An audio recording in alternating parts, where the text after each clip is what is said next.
All right, hey folks, my name's Emily. I'm a solutions architect at AWS, and today you are going to learn how to set up your development environment on AWS Trainium and Amazon EC2. Let's dive in. All right, so in the last video, you learned a little bit about the accelerators. You learned about the history of Annapurna. You learned about the Neuron software stack at a very high level. We're going to try to dive in a little bit more and understand what's really going on here. So this is the Neuron software stack. Fundamentally, the Neuron software stack is a set of features, capabilities, scripts, software libraries, and assets that you can use to develop, train, and host your own language models, generative AI applications on Neuron, fundamentally running on AWS Trainium and Inferentia instances, chips, and accelerators. How does this work? So remember, we saw that accelerator in the first video. We saw those 4 HBM banks. We saw that beautiful silicon. We heard that we could accelerate our data movement by dropping all the way down to that silicon, and we want to figure out how to do that. That's the goal. That's what we're here to learn about. So at the bottom of the stack is what's called the Neuron runtime. The Neuron runtime is a set of packages and libraries like the driver, the EFA driver, libfabric, libnrt, etc.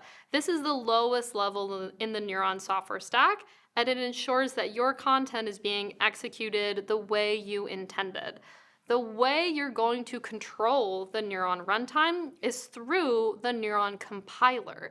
So the Neuron compiler takes your models, takes your scripts, takes your libraries, and then compiles that down through a set of optimizations to generate what's called a neuron executable file format, or NEF.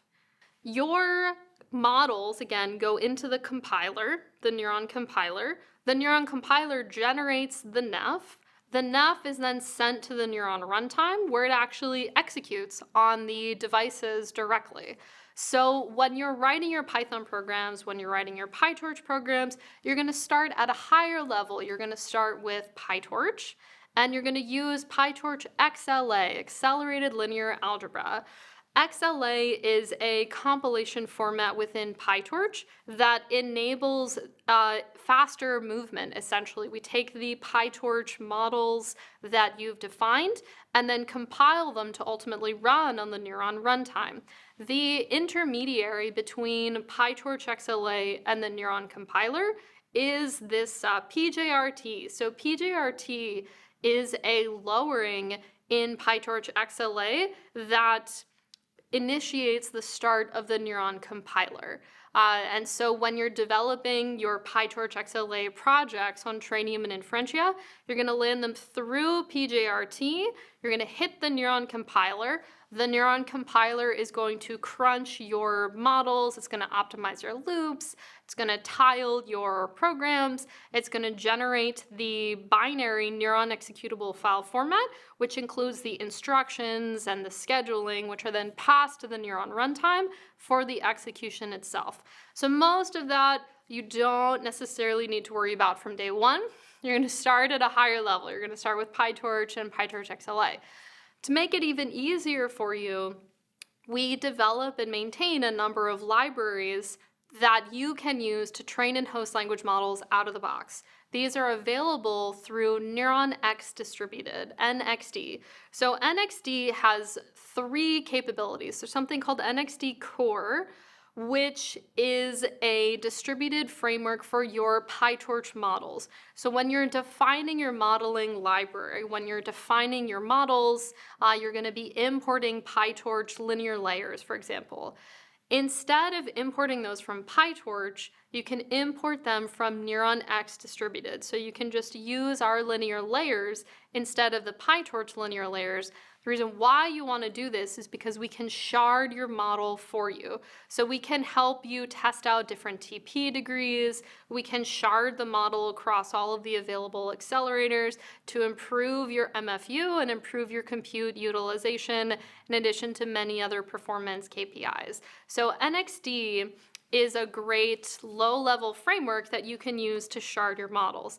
Additionally, we have two complete application sets on top of NXT. So we have NXT Training, which enables you to pre-train, fine-tune, and align your language models on Trainium today.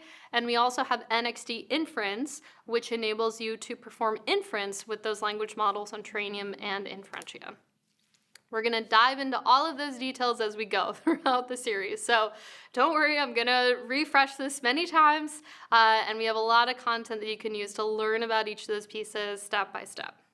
So in addition to the Neuron runtime, the Neuron compiler, PyTorch XLA, NeuronX distributed, NXDT, and NXDI, we also have a number of developer tools that you can use to get started. The Neuron Profiler is an excellent way for you to understand the performance of your application on Trainium and Inferentia. We also have many tools for health monitoring, observability, and general tasks that you'd need to accomplish. Now, when you're trying to set up your development environment, when you're trying to get things installed and configured, I have one pro tip for you. My pro tip for you is make sure you install one cohesive set of the entire Neuron SDK. So when we release mainline Neuron SDK versions, which we'll do every couple months, what that means is that we're updating many different libraries and packages inside of our entire stack cohesively. These are all tested and built to work together as one compatible package set. That includes the driver, that includes the runtime, that includes collectives, the compiler, kernels library, all of the Neuron tools, PyTorch and Transformers versions, NXT, training, and inference. So this entire stack, what you want to do is land a comprehensive version of that stack that's designed to work together nicely. Fortunately for you, I have a way to make that really easy, and that's what's called a Deep Learning Amazon Machine Image, or DLAMI. So every release of the Neuron SDK, we ship new DLAMI versions. If you haven't worked with DLAMIs before, they're going to make your life so easy. So when you're launching your instance on AWS and you want to get started with Trainium and Inferentia, please start with one of the latest Neuron DLAMIs. These are available by default in your accounts. You can easily point to that image, just search for Neuron in your AMI list, and then launch your EC2 instance using that latest Neuron DLAMI. So you're going to launch the Neuron DLAMI on your Trainium and Inferentia instances, and that has the packages pre-built, ready to go. In addition, on the instances, we have pre-built Python virtual environments. So then the Python virtual environments are specific to training and inference, etc., for Python versions.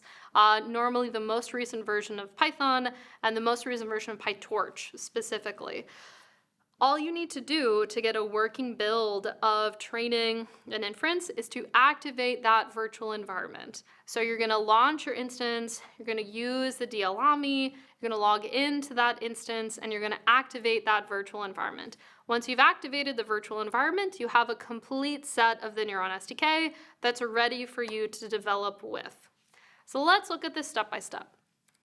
So how to set up your development environment.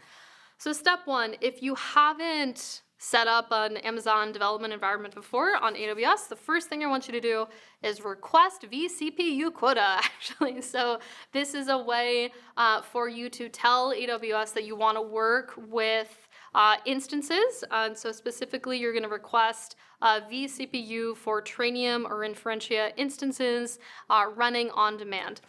You can look that up in the AWS console. It's under service quotas. Just select Amazon EC2 and then search for Trainium or Inferentia, and you'll be able to find the on-demand instances. So step one, request the quota. Step two is configure your account networking and security. Every AWS account comes with a default VPC, or virtual private cloud, and default security groups. You can use those to launch your instance inside of your default VPC and using your default security groups, but you do need to configure this to work with your keys and your access preferences. So We have a lot of content that's available online for you to easily understand how to do this, troubleshoot it, ask questions about it, but I wanted to flag it so you're aware that you'll need to set this up. So once you have your vCPU quota, you have your account networking and security set, third thing you're going to do is use that DLAMI to launch the instance. So you'll launch your Trainium and Inferentia instance using that DLAMI. You're going to increase the storage available on that instance. That's called EBS, your Elastic Block Store. And just make sure you set that to something reasonably large, particularly when you're developing with language models, pulling down possibly very large language models. I like to bump that up to at least a couple hundred GB, sometimes even more.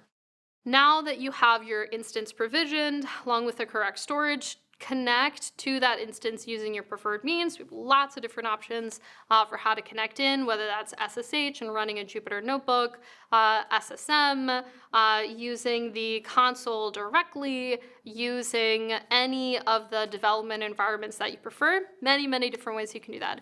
Connect to the instance using your preferred methods, and then just activate that Python virtual environment. And the Neuron SDK package will be ready for you to begin. So with that, let's take a look at the demo. How can you get started using Inferentia and Trainium on AWS? Hi, I'm Jim Bertoft. I'm a Senior Solutions Architect here at AWS, and I'm going to walk you through how you can set up your development environment here on AWS. I'm going to show you how to connect into that instance and access it, either through SSH or a couple different ways. All of this is documented on Repost. We've got a couple articles out there that will take you through how to decide on the region, how to request the quota, how to deploy the instance, and setting up some of these remote development tools, especially if you need to copy and paste anything for any of these commands. First, you need to decide on where you're going to deploy this instance, because we've got Trainium and Inferentia available in different regions here at AWS. And the service quotas are connected to those regions. So if you don't have any other reason to pick a different region, probably pick US West 2. That's a good one to start with. If you have compliance reasons to keep data in a particular region, you can go to the Repost article that talks about what regions have AWS, Inferentia, and Trainium. I keep this updated with the latest availability, and you can see where different instances are available. But if you're just working on development in the US, you don't care about, or if you don't care about the region, US West 2 is as good a choice as any. Now that you decide on the region, you get to request that quota. So if you go into your AWS account, you should see a console that looks something like this. One thing to pay attention to is up in the upper right-hand corner is the region that you're working in. We want to probably, goes back to picking that region. We probably want to be in US West 2, and we're going to start with service quota. If you don't have it up here, you can type it at the top.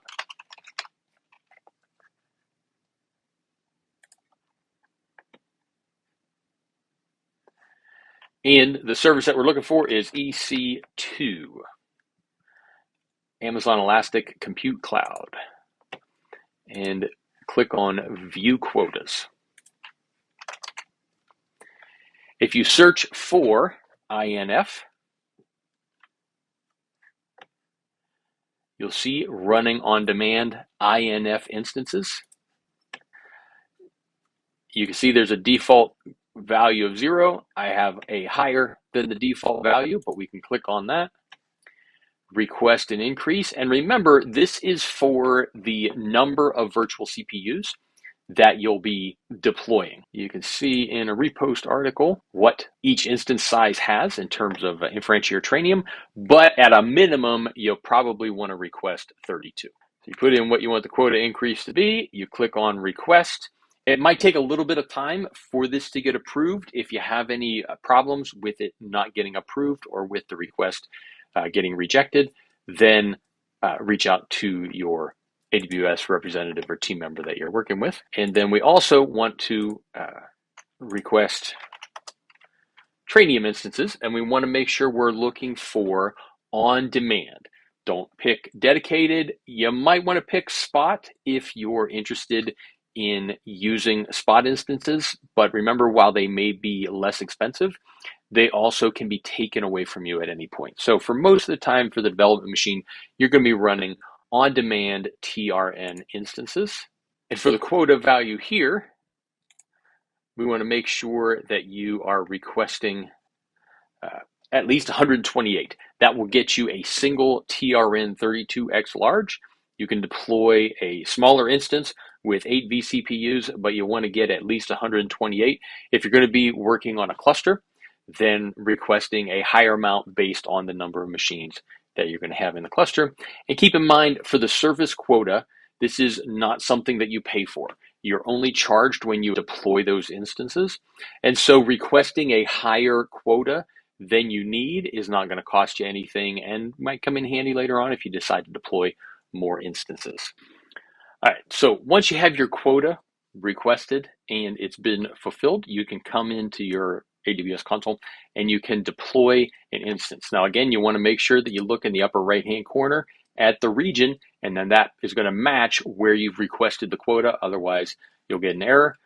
Come in to EC2. If you don't see it here at the top, you can type EC2 up in the search bar, and that should bring you to a screen like this. You want to launch an instance.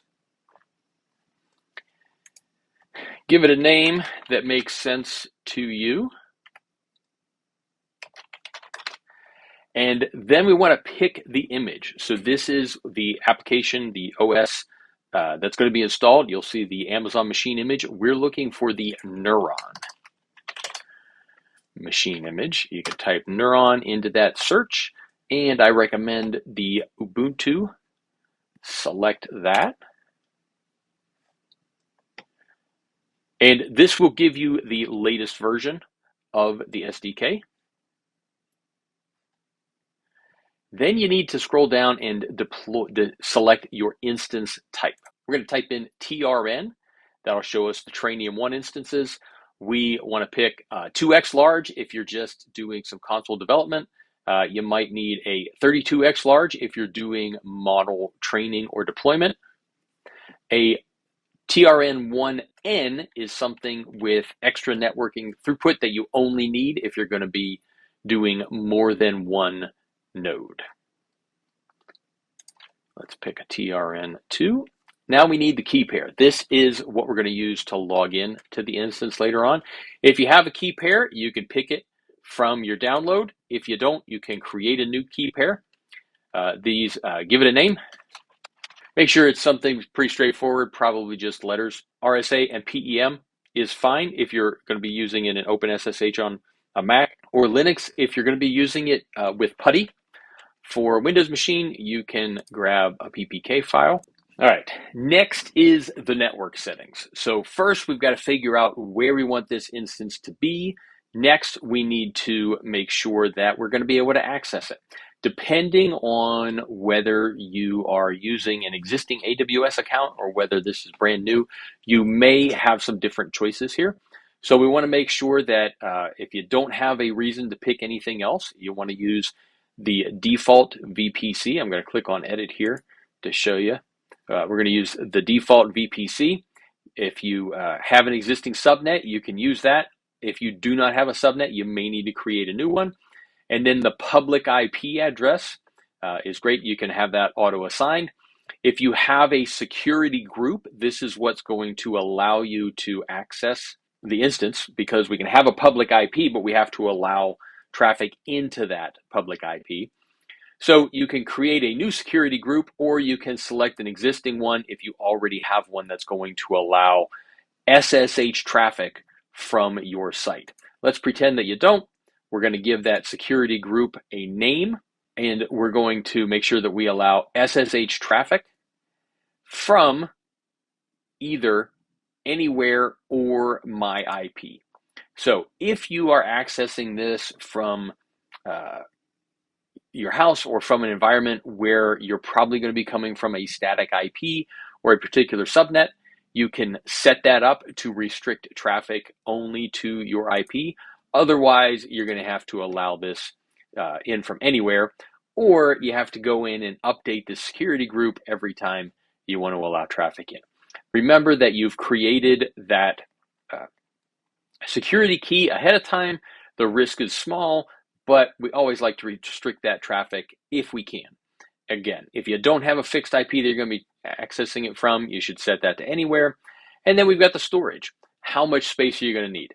85 gigs is more than enough if you're doing development, but if you're downloading some of the larger models, you might want to give yourself a little bit more room, 100 gigs, 200 gigs, or more, depending on the size of the model, whether you're going to be fine-tuning it, etc. Then you come over here on the right and you launch instance.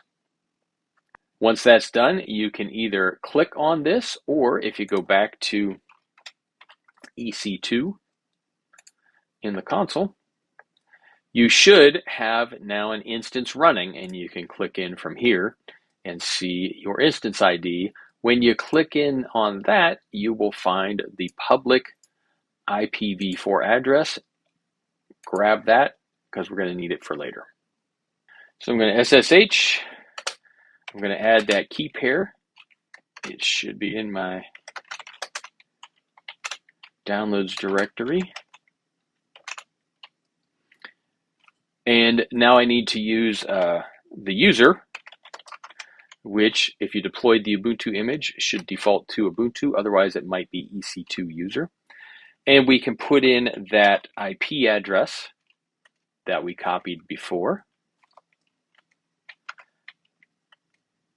And if your instance is up and you typed everything directly, you should get prompted for the fingerprint. Yes, we want to continue connecting. I didn't get in. I got an error. In this case, SSH is trying to protect me. It's telling me that that file I downloaded, permissions are too open on my system. So I'm going to change that to 400. Means that I can read it. Nobody else can on this system.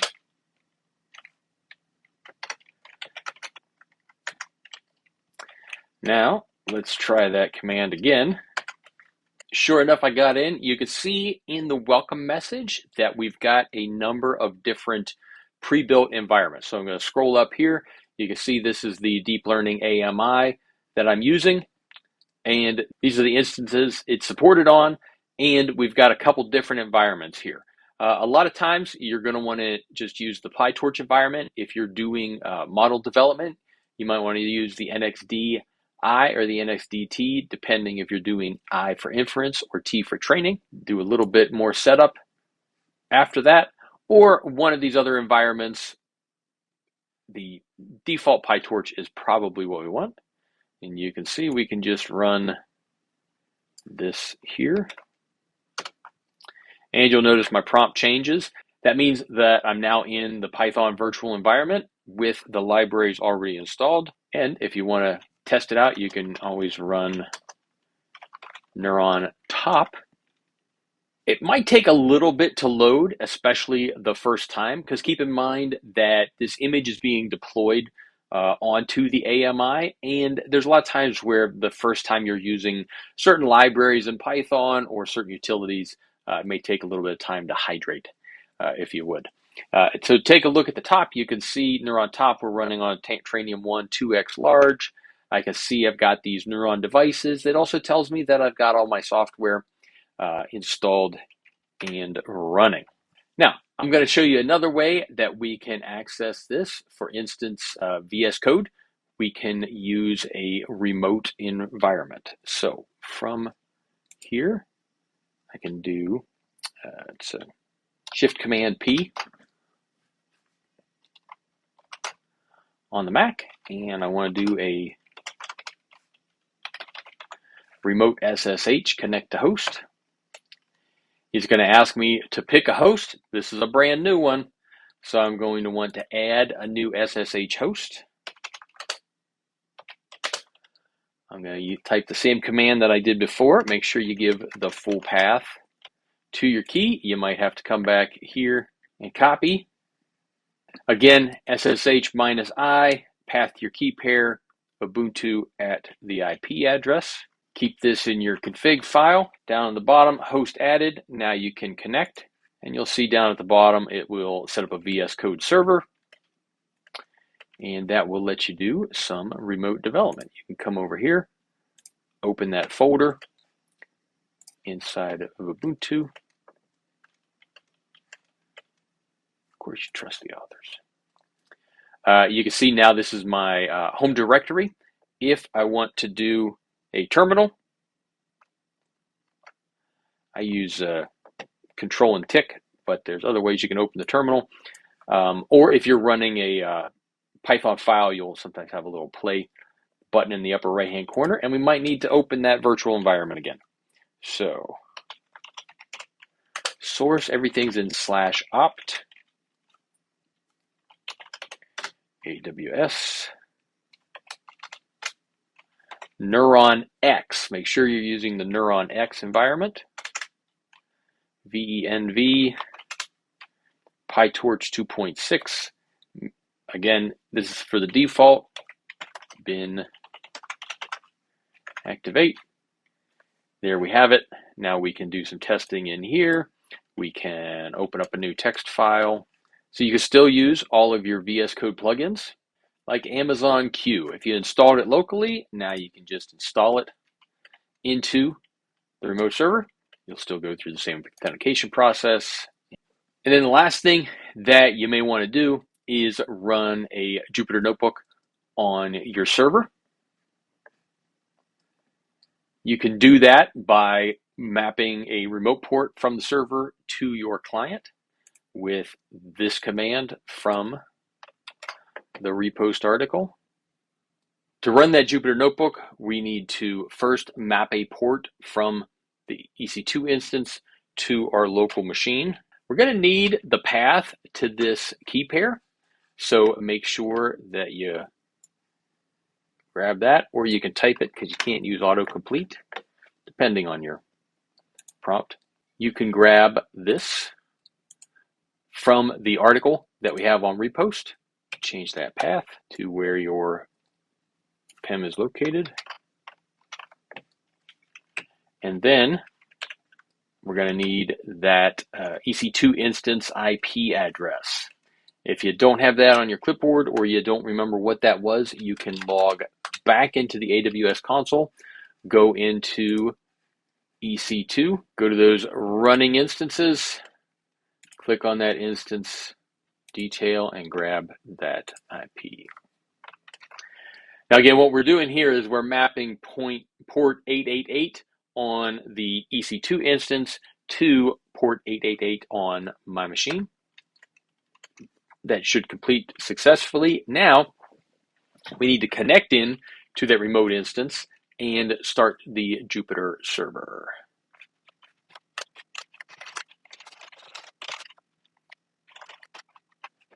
Now we're in that server. We can activate our virtual environment.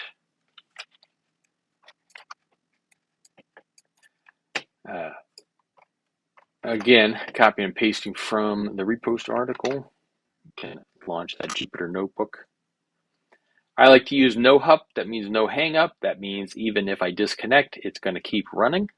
After you've run the Jupyter server, you should be able to take a look in that nohup.out file. At the end, make sure you're at the end if you've run this a couple times, you should be able to find this localhost 888 with tree equals tree token string. And if you paste that in,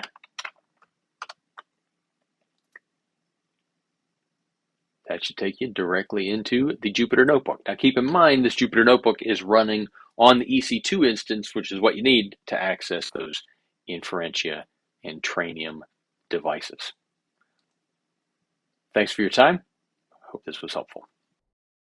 Jim, thank you so much for that demo. Great to see how to get started with Trainium and Inferentia and how to set up our environments. So just a couple quick calls to action. So step one, definitely go learn more about the Neuron SDK and the DLLMs. Every release, we provide lots of detailed release notes for you to understand more about the new artifacts that are available, new features. Definitely feel free to learn more about those. Then again, the rest of the YouTube series is going to walk through the key steps for you to follow in order to train and host and test your models on Trainium and Inferentia. And with that, I want to send a big thank you to the team. There are so many hardworking Amazonians who make it possible to build and launch and manage and provision all of these services and capabilities and content. Too many to put everyone on one side, but thank you so much to everyone who makes this possible. So with that, I'll catch you in the next video.